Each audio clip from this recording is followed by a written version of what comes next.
So, good afternoon, board certified pediatrician, Dr. Pete. I was outside, so got to touch some grass, got to get some sun. I've been getting a lot of questions on different platforms, and I wanted to go over some of these questions. So, the number one question is my kid is under a year of age, but over 6 months. Should I get the MMR early? Okay, we'll get to that one. Second one, kind of similar. My kid is not quite 4, has had one dose. Should I get their second dose early? Okay, both of those are about should I get the MMR vaccine early? Third question is should I travel with an infant that is under 6 months of age and go into an airport where people from all over the country have been? Separate issue. So let's get to the first question, and the second question will answer those two at the same time. You should get a vaccine early if and only if you are in an outbreak region. So that means city, county, etc. Very, very local. Or if you've looked up some of the places where a person has been that knowingly exposed people or unknowingly exposed people to measles, then you should probably get it early. When we give the vaccine early, does that mean that dose counts as their routine vaccination? And the quick answer is no, it does not. They would still, a 6-month-old will still do 1 year, and a 3-year-old getting it instead of at 4 would still need it at 4. And I know people are like, but then Dr. Sinton, that is a extra vaccine. And I'm like, yep, sure is. It's an extra vaccine.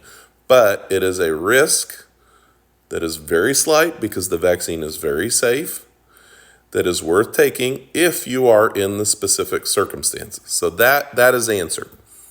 The second set of questions have to do with travel. Should I travel with an infant under 6 months in airports where people who are traveling from all over the country and the world, but more specifically all over the United States?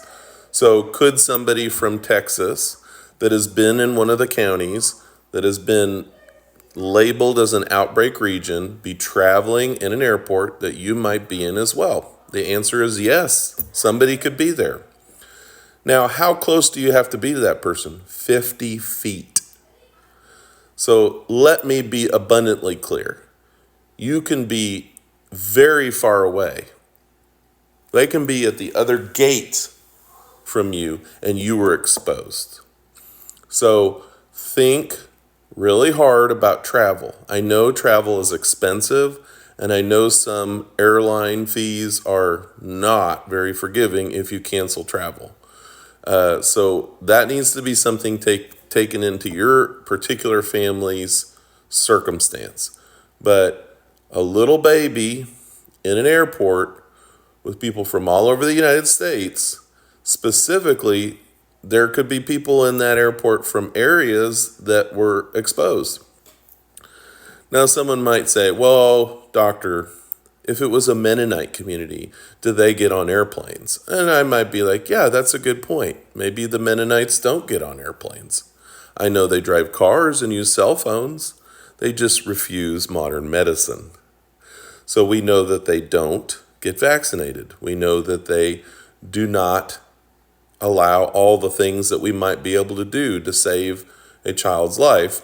But in certain situations, we're going to do them anyway with a court order, by the way, so legally, where we treat the child regardless. Now, at this point, the outbreak is still going.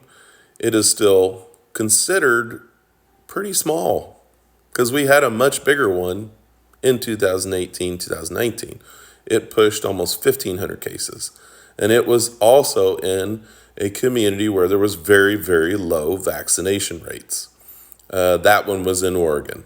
You can look it up. It was the largest outbreak in decades.